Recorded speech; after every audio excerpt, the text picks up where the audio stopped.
ठीक है बच्चों, आज का हमारा जो टॉपिक है इनकम टैक्स में, उसका नाम है income of other person to be added in the total income of SSC. ठीक है, इतना बड़ा नाम दे रखा है। अगर हम इसे शॉर्ट में बोलना चाहें तो क्लबिंग ऑफ इनकम इसका नाम है। ठीक है, तो क्या है हमारे टॉपिक का नाम? इनकम ऑफ अदर पर्सन,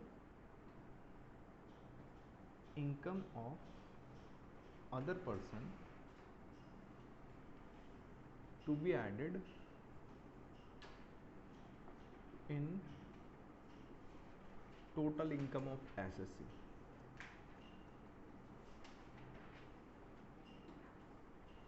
इससे क्या मतलब हुआ? इसका मतलब हुआ कि भैया किसी दूसरे व्यक्ति की इनकम को, अभी लिखना मत, अभी सुनते जाना, बहुत सारे पॉइंट्स आएंगे। और पहले जो स्टार्टिंग में मैं करवाऊंगा वो एग्जाम पॉइंट ऑफ व्यू से होगा। एग्जाम में जो है यहाँ पे 5 से 6 मार्क्स का कंपलसरी टॉपिक आता ही आता है, छोटा सा और बहुत ईजी है, आप आराम से चुटकियों में कर लोगे। उसी से रिलेटेड एग्जाम्पल प्रैक्टिकल कराऊंगा और 2 उन टॉपिक के बाद 6-7 सब सेक्शंस आएंगे जो आपको बस पढ़ने हैं, समझने हैं, एग्जाम में नहीं पूछा जाएगा। ऑब्जेक्टिव में 1 मार्क का आ सकता है। अब ये है बच्चों हमारे टॉपिक का नाम, जिसको हम बोल सकते हैं क्लबिंग ऑफ इनकम। क्लबिंग का क्या मतलब होता है बच्चों? क्लबिंग का मतलब होता है क्लब कर देना, मर्ज कर देना या मिला देना। अब सिंपल सी बात है, डायरेक्ट टैक्स की जब फर्स्ट क्लास हुई थी तब हमने देखा था difference between direct tax and indirect tax. वहाँ हमने देखा था कि भाई डायरेक्ट टैक्स एक प्रोग्रेसिव टैक्स होता है कि जिसकी इनकम बढ़ती जाएगी उस पर टैक्स लगता जाएगा, और इनकम टैक्स डायरेक्टली इसलिए बोलते हैं क्योंकि भाई जिसकी इनकम उसका टैक्स। सही है। लेकिन अगर ऐसा हो कि इनकम कमा मैं रहा हूं लेकिन किसी और के हाथ में टैक्सेबल हो रही है, तो उसको हम बोलते हैं कि इनकम है किसी अदर पर्सन की लेकिन टैक्सेबल एसएससी के हाथ में हो रही है। अब ऐसा कब होगा? तो जितने भी क्लॉजेस बच्चों हम यहाँ पढ़ेंगे वो सारे के सारे क्लॉजेस आते हैं हमारे पास क्लबिंग ऑफ इनकम के। अब क्लॉजेस तो ढेर सारे हैं। सबसे पहले मैं आपको इसका कॉन्सेप्ट बताता हूँ कि कॉन्सेप्ट क्या है। आपको याद रखना है बच्चों, जीवन में कोई भी व्यक्ति जब तक अपनी मेहनत से इनकम कमा रहा है तो वो हमेशा उसके हाथ में होगी। किसी और की मेहनत से कमाएगा तो जिसकी मेहनत से कमा रहा है ना, उसके पास वो ऐड ऑन हो जाएगी। तो याद रखना, अपनी मेहनत से कमाएगा तो अपनी इनकम है, लेकिन जिस किसी और की मेहनत से कमाएगा तो जिसकी मेहनत है उसकी इनकम है। अब इसका एग्जाम्पल लेके हम बातें करते रहते हैं। एक छोटा सा एग्जाम्पल बच्चों, मान लो ये है मिस्टर ए। मिस्टर ए के पास है एक एसेट, इस एसेट का नाम है बिल्डिंग। ठीक है, ए कौन है? बिल्डिंग का ओनर। और इस बिल्डिंग से आता है इसे ढेर सारा, क्या आएगा? याद रखना, बिल्डिंग एसेट है और रेंट इनकम है। तो बिल्डिंग क्या है हमारे पास? एसेट। और रेंट क्या है हमारे पास? उस एसेट पे होने वाली इनकम। तो आपको याद रखना है कि भाई जिसका एसेट उसकी इनकम, सिंपल सी बात है। तो कभी कभी ये क्या करता है ना, अपनी इनकम को कम करने के लिए, मिस्टर ए कहीं जॉब करते हैं तो इनकी सैलरी से इनकम होती है, यहाँ पे रेंट ले रहे हैं तो हाउस प्रॉपर्टी से भी इनकम हो रही है। तो इनकम जब ज़्यादा होती है तो ज़्यादा टैक्स लगेगा। तो मिस्टर ए ने सोचा कि क्यों ना मैं ऐसा करूं, इस बिल्डिंग की ओनरशिप किसी और के नाम पे ट्रांसफ़र कर दूं। मतलब ओनर ये था ना, इसने कहा इस बिल्डिंग को ट्रांसफ़र कर देता हूँ। अब नॉर्मली ट्रांसफ़र का मतलब होता है किसी को दे देना, लेकिन जब आप टैक्स के पॉइंट ऑफ व्यू से पढ़ोगे तब आप सेल पढ़ोगे। ठीक है, ट्रांसफ़र का मतलब टैक्स में सेल ही होता है, ये हम पढ़ेंगे कैपिटल गेन में। सो जब इसने ट्रांसफ़र कर दी, अब ट्रांसफ़र करने का मतलब अगर मैं समझता हूँ सेल से, तो भाई जिसको सेल करी बिल्डिंग भी उसकी, रेंट भी उसका। सही बात है। लेकिन अगर इसने ट्रांसफ़र करी बट सेल नहीं करी, ट्रांसफर करी है लेकिन सेल नहीं करी किसी भी बंदे को, अब इसने क्या किया बच्चों? सबसे पहले अपनी वाइफ को, अपने सन्स डॉटर, या उसे हम बोलते हैं डिजीज्ड सन्स डॉटर, खैर वाइफ और थर्ड पर्सन, तो ये दोनों केस लिया हमने। किसको ट्रांसफर करी? वाइफ को या थर्ड पर्सन पे, बट विदाउट एडिक्वेट कंसिडरेशन।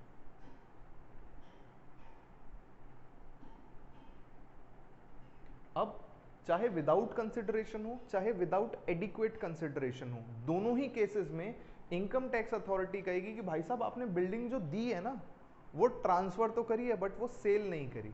तो सेल नहीं करी तो आपने इसलिए ट्रांसफर करी है कि भाई जब ये आपके वाइफ के नाम पे हो जाएगी तो रेंट भी आपके वाइफ के नाम पे आएगा। लेकिन क्या आपकी वाइफ ने आपसे ये खरीदा है? अब यहाँ बच्चों कॉन्ट्राडिक्शन देखो, जब आप कॉन्ट्रैक्ट एक्ट पढ़ते हो और इनकम टैक्स एक्ट पढ़ते हो। कॉन्ट्रैक्ट एक्ट का सेक्शन 6 है कंसिडरेशन, जो कहता है consideration need not to be adequate. अगर मैं इस पेन को दीपक को 1 लाख रुपए का बेचता हूँ और दीपक इसको 1 लाख में परचेज करने को तैयार है, ना उसे प्रॉब्लम ना मुझे प्रॉब्लम, ये एक वैलिड कॉन्ट्रैक्ट है। सिमिलरली मैं अपनी गाड़ी उसे 2 रुपए की दे रहा हूँ और वो 2 रुपए में परचेज करने को तैयार है, मैं सेल करने को तैयार हूँ, तो भी दोनों को कोई फर्क नहीं पड़ता। बट जो इनकम टैक्स अथॉरिटी है, इनकम टैक्स अथॉरिटी कहती है कोई भी एसेट जिस पे इनकम होनी है, अगर वो आप एडिक्वेट कंसिडरेशन पे नहीं बेचोगे तो उसे हम सेल नहीं मानेंगे। हम ये मानेंगे कि वो आपने अपने फायदे के लिए ही किसी और को दे रखी है। ठीक है, अपने फायदे के लिए ही किसी को दे रखी है। तो समझ गए आप, पहला पॉइंट क्या आया, विदाउट एडिक्वेट कंसिडरेशन। दूसरा, आप रिवोकेबल ट्रांसफर कर देते हो, एंड लिख देता हूं उसे, रिवोकेबल ट्रांसफर। पुलकित पढ़ा है ये रिवोकेबल ट्रांसफर?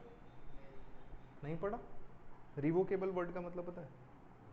रिवोकेबल का मतलब होता है वापस ले लेना। मैंने एक एग्रीमेंट बनाया, मैंने कहा कि मैं अपनी प्रॉपर्टी दीपक को दे रहा हूँ और उसके बाद उससे वापस ले लूँगा, तो क्या मैंने उसको दी एक्चुअल में? नहीं दी। अब इसका कॉन्सेप्ट समझो बच्चों, इसका कॉन्सेप्ट आता है आपके ना सिलेबस में, पहले वेल्थ टैक्स था जो कि अब नहीं है। ठीक है, ये शायद मैंने पहले डिस्कस भी किया है। वेल्थ टैक्स में क्या होता था, जिन भी लोगों के पास 30 लाख से ऊपर की वेल्थ होती थी 31 मार्च ऑफ द ईयर में, उनसे सारी की सारी वेल्थ का 1% वेल्थ टैक्स लिया जाता था। तो इससे ये बात क्लियर हो गई कि भाई जो अमीर लोग हैं 30 लाख या फिर 1 crore what ever the limit is, पिछले 3-4 साल से वेल्थ टैक्स को एकदम गवर्नमेंट ने बंद किया हुआ है। क्यों? क्योंकि अमीर लोगों पे उसका बर्डन आता है और अमीर लोग ही हमारी गवर्नमेंट चलाते हैं। खैर वो सब बात अलग है। तो जब वो देखते थे कि भाई 31 मार्च को आपके पास कितने एसेट हैं, वो आपकी प्रॉपर्टी हो गई, वो आपकी वेल्थ हो गई, जितनी भी वेल्थ है उस पर 1% का टैक्स। ठीक, अब मान लो बच्चों मैंने 30 लाख की लिमिट रखी है कि 30 लाख से ऊपर जिसकी भी इनकम है उसको वेल्थ टैक्स देना है।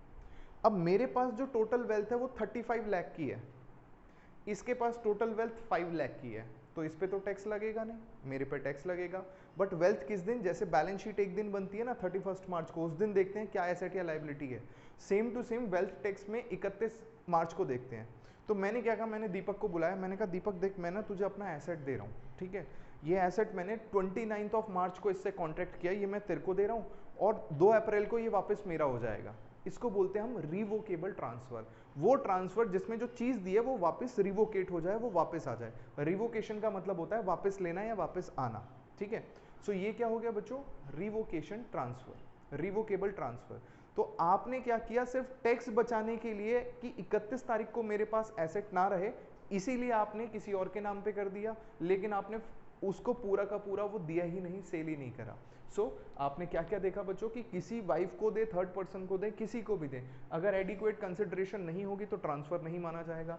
आपने एडिक्वेट कंसिडरेशन दी है, आपने कहा है ठीक है ये बिल्डिंग ले लो, मेरे को 50 लाख रुपए दे दो, लेकिन 2 तारीख को वापस मैं तुम्हें 50 लाख दे के बिल्डिंग ले लूंगा, तो ये रिवोकेबल ट्रांसफर है। एंड इसके अलावा कहता है irrevocable transfer up to a definite period. अब जैसे ही इनकम टैक्स अथॉरिटीज ने कहा ना कि रिवोकेबल ट्रांसफर हुआ ना, तो हम उसको मानेंगे ही नहीं कि वो ट्रांसफर है, या फिर हम मानेंगे कि रिवोकेबल ट्रांसफर है तो इनकम उसी बंदे की हो रही है जिसका एसेट था। ठीक है, तो जो ये लोग थे एसएससी, इन्होंने कहा ठीक है हम एक ऐसा एग्रीमेंट बनाएंगे जिसमें रिवोकेबल की जगह इररिवोकेबल ट्रांसफर होगा। इररिवोकेबल ट्रांसफर का मतलब क्या है, मैंने जिसको एसेट दे दिया, एसेट उसी का ही हो गया और पैसे मेरे ही हो गए, लेकिन उसने क्या किया, irrevocable transfer up to definite period. इसका मतलब यहां देखो बच्चों, मान लो ये है 31 मार्च, इस दिन मैं वेल्थ अपनी देख रहा था, तो मैंने इस दिन ट्रांसफर किया। अब ट्रांसफर करने के लिए जो मेरा एग्रीमेंट था बच्चों, एग्रीमेंट में लिखा हुआ था रिवोकेबल ट्रांसफर, तो आपको पता है रिवोकेबल ट्रांसफर हुआ है तो वापस उसको मिल जाएगा। ये सोचने की मतलब जब ऐसा हुआ ना, तो एसएससी को लगा कि भैया हमें तो ये करना ही नहीं है, हम ऐसा करते हैं, अगर रिवोकेबल लिखेंगे टैक्स अथॉरिटी को डायरेक्ट शक हो जाएगा, तो हम क्या कर लेते हैं, हम दूसरा एग्रीमेंट बनाते हैं जिसमें हम लिख देते हैं इररिवोकेबल ट्रांसफर। अब इन्होंने एग्रीमेंट बना दिया और एग्रीमेंट में क्या लिखा, इररिवोकेबल ट्रांसफर है कि हम एसेट वापस नहीं लेंगे, लेकिन एग्रीमेंट में ये भी लिखा है कि ये एग्रीमेंट सिर्फ और सिर्फ 10 अप्रैल तक ही एक्टिव रहेगा। तो दैट मीन्स 10 अप्रैल के बाद एग्रीमेंट फिनिश हो गया, उसके बाद वापस वो चीज अदल बदल हो जाएगी। सो अगर इररिवोकेबल इनडेफिनेट पीरियड के लिए है वो तभी इररिवोकेबल है, अगर वो एक डेफिनेट पीरियड के लिए तो वो उस पीरियड के बाद अपने आप क्या हो जाएगा, रिवोकेबल।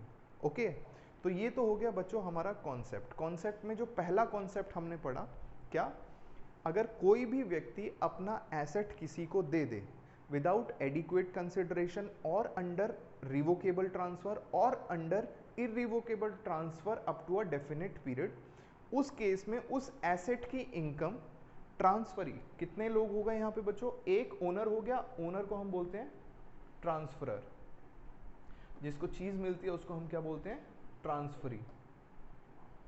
ठीक है, अब इसने इसको क्या दे दिया था, एसेट, लेकिन जो इनकम है वो किसके हाथ में टैक्सेबल होगी, हमेशा ट्रांसफरर के हाथ में। ये सिर्फ मैं आपको कॉन्सेप्ट समझा रहा था, ये 3 पॉइंट। ठीक है, अभी भी हमारा टॉपिक स्टार्ट नहीं हुआ है, जो उसके अंदर कंटेंट पढ़ना है, बस यहाँ से आपको बेस क्लियर हो गया है। इसको वीडियो को पॉज कर। ठीक है, तो ये सारे सेक्शंस हमें पढ़ने हैं under the topic of clubbing of income, जिसमें से हमारे पास एक रेम्यूनरेशन टू स्पाउस एंड दूसरा इनकम ऑफ माइनर चाइल्ड, ये दोनों हमारे एग्जाम में आते हैं। ठीक है, तो पहला पॉइंट है बच्चों transfer of income without transferring of asset. ये थोड़ी देर पहले ही हमने डिस्कस किया है कि भैया आपने अगर एसेट ट्रांसफर किया नहीं और उसकी इनकम ट्रांसफर कर रहे हो, किसी भी व्यक्ति को करो। अच्छा, मैंने थोड़ी देर पहले आपको जब लिखवाया तो वाइफ लिखवाया था, तो वहाँ वाइफ की जगह मेरे को स्पॉज लिखवाना था। कभी कभी वाइफ अपने हस्बैंड को ऐसे ट्रांसफर कर देती है, कभी हस्बैंड अपने वाइफ को कर देता है, तो दैट डिपेंड्स ऑन सिचुएशन। तो ये क्या करता है, बिल्कुल वैसे ही बच्चों, ए ने क्या किया, अपनी बिल्डिंग का जो रेंट आ रहा है इस रेंट को ट्रांसफर कर दिया कहाँ, बी को। रेंट किसका है, ए का, ट्रांसफर कर दिया बी को, लेकिन बिल्डिंग अभी भी किसके नाम पे है। तो इनकम टैक्स अथॉरिटी क्या कहेगी कि भैया बिल्डिंग तेरी तो रेंट भी तेरा, सिंपल सी बात है। जिसकी ओनरशिप होती है ना बच्चों, ओनरशिप से रिलेटेड रिस्क एंड रिवॉर्ड हमेशा ओनर के होते हैं। अगर बिल्डिंग टूट गई, ए का नुकसान, बिल्डिंग पे इनकम हुई, ए की इनकम, तो हमेशा जो भी रिस्क एंड रिवॉर्ड होते हैं वो हमेशा ओनर के होते हैं। तो फर्स्ट पॉइंट हो गया रिवोकेबल ट्रांसफर। इसकी बात हमने कर ली थी कि क्या किया, ए ने अपनी जो बिल्डिंग है वो दे दी बी को, लेकिन कैसे दी, under revocable transfer. Revocable transfer का क्या मतलब हुआ कि भाई मैं तुझे बिल्डिंग तो दे रहा हूँ, लेकिन 1 महीने बाद वो वापस मेरी हो जाएगी, और मैं तुझे पैसे दे, तू मुझे पैसे दे रहा है, बदले में बिल्डिंग ले रहा है, इसको रिवर्स कर देंगे पूरी ट्रांजैक्शन को हम कुछ दिनों बाद। तो ये हो जाता है हमारे पास रिवोकेबल ट्रांसफर। नेक्स्ट आता है बच्चों, ये हो गया इसका एग्जाम्पल, ये हो गया इसका एग्जाम्पल, और अब आता है रेम्यूनरेशन टू स्पॉस। सबसे पहले स्पॉस का मतलब होता है जीवन साथी। ठीक है, तो हस्बैंड के लिए वाइफ और वाइफ के लिए हस्बैंड, ये होते हैं जीवन साथी। अब कॉन्सेप्ट ये कहता है कि बच्चों आपको पता है रेम्यूनरेशन का मतलब होता है किसी ऑर्गेनाइजेशन से मिलने वाला जो भी भत्ता या whatever you are getting from an organisation. एक ऑर्गेनाइजेशन से जितनी भी सारी चीज़ कहते हैं, जैसे सैलरीज हमें मिलती है, सैलरीज के बाद बहुत सारे अलाउंस, परक्यूजिट्स, जो भी कुछ मिलता है, मिठाई का डब्बा मिलता है, वहाँ से पीने को पानी मिलता है, वो सब का सब मैं इकट्ठा कर देता हूँ, उसको बोलते हैं हम रेम्यूनरेशन। ठीक है, अब आपको पता है रेम्यूनरेशन छोड़ के मैं इसे सैलरी वर्ड यूज़ करता हूँ।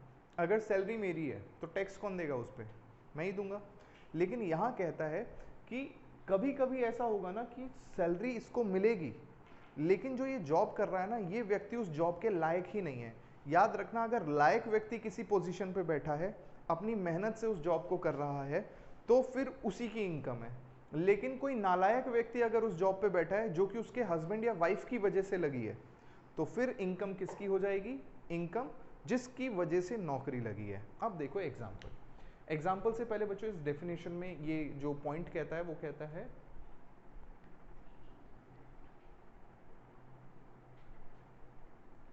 Remuneration to spouse.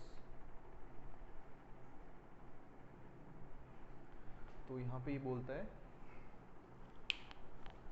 लिख लो साथ साथ, पहले वो लिख लेना, फिर ये लिख के बच्चों ये एग्जाम्पल साथ में बनाना, ये बनाना, फिर ये करना, इन दोनों को बाद में।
ठीक है, इसको नोट करो बच्चों, फिर बताता हूँ क्या है ये।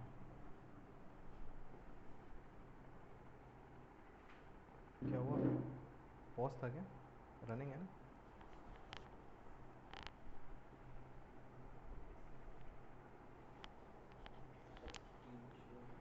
दीपक पॉज कर। ठीक है बच्चों, तो पॉइंट कहता है according to this section remuneration of spouse should be added to the other spouse total income if spouse is working in an organisation where the other spouse have significant influence substantial. ये condition है, as it is लिखना है, लेकिन आपको ऐसे नहीं समझ आएगा जब तक इसका एग्जाम्पल नहीं लोगे, और एग्जाम्पल इतना प्यारा है एक ही बारी में केस समझ आ जाएगा। बच्चों क्या आपने मुकेश अंबानी का नाम सुना है? सुना होगा ऑफकोर्स, मुकेश अंबानी का नाम। मुकेश अंबानी और रिलायंस का नाम सुना होगा। उससे पहले मैं आपको ये बताऊं बच्चों कि सब्सटैंशियल इंटरेस्ट क्या होता है। सब्सटैंशियल इंटरेस्ट का मतलब होता है कि शेयर्स जितने कंपनी के होते हैं उसमें एक बड़ा हिस्सा होल्ड करना, ठीक है। तो वो सब्सटैंशियल इंटरेस्ट आपको 20% से ऊपर मिल जाता है। जब भी किसी कंपनी के 20% से ज़्यादा शेयर आपके पास है तो सब्सटैंशियल इंटरेस्ट है आपके पास। एंड सब्सटैंशियल इंटरेस्ट मिलने की वजह से आप उस ऑर्गेनाइजेशन में क्या कर सकते हो, सिग्निफिकेंट इन्फ्लुएंस। सिग्निफिकेंट इन्फ्लुएंस बच्चों दो तरीकों से होता है। पहले शेयर होल्डिंग की वजह से, सो किसी के भी पास अगर 20% से ज़्यादा शेयर है तो दैट मीन्स उसका डिसीजन मेकिंग में काफ़ी अच्छा रोल होगा। दूसरा, उसके पास कोई शेयर नहीं है कंपनी का, स्टिल वो मैनेजमेंट की डिसीजन मेकिंग में बोर्ड ऑफ डायरेक्टर को हायर कर सकता है, अपॉइंट कर सकता है, या फिर हटा सकता है, या फिर चेंज कर सकता है। अब ऐसा कोई हो सकता है जिसके पास शेयर भी नहीं है और उसके पास इतनी पावर रखे, तो ऐसा कौन होता है बच्चों? रिलायंस कंपनी में जो उसका बेटा है, क्या नाम है उसके बेटे का, अंबानी जी के बेटे का, आकाश अंबानी है। मान लेते हैं आकाश अंबानी के पास कोई पैसा नहीं है, बट क्या वो बोर्ड मीटिंग को अफेक्ट कर सकता है या बोर्ड को अफेक्ट कर सकता है? बिल्कुल, he has the authority, he is the power. क्यों? क्योंकि भाई फैमिली का रिलायंस है तो वो कर सकता है, ठीक है। तो इसी तरीके से सब ये जो सिग्निफिकेंट इन्फ्लुएंस है दो तरीकों से आता है। ये आप बाद में जब फाइनल में आ जाओगे, सीएमए फाइनल में, वहाँ की पढ़ाई है, पर मैंने ऐसे ही बता दिया। सिग्निफिकेंट इन्फ्लुएंस दो तरीकों से आता है। पहला क्या होता है, इन्फ्लुएंस अगर आप कर सकते हो बोर्ड को या मैनेजमेंट को। दूसरा, अगर आपके पास 20% से ज़्यादा शेयर होल्डिंग है। सब्सटेंशियल इंटरेस्ट का मतलब सीधा क्या हुआ, 20% शेयर्स। अब शेयर्स बोल लो, शेयर्स से ही क्या मिलता है, वोटिंग राइट्स, या वोटिंग राइट्स बोल लो। तो आपको पता है बच्चों, ये पूरा नाम लिखता हूँ इसका, मुकेश अंबानी। मुकेश अंबानी रिलायंस के चेयरमैन है, आपको ये तो पता ही होगा, और चेयरमैन है, काफ़ी सारे शेयर इनके पास है। हमने तो 20 की बात करी, इन्होंने 50% से ऊपर अपने पास रखे हुए हैं। क्या हुआ?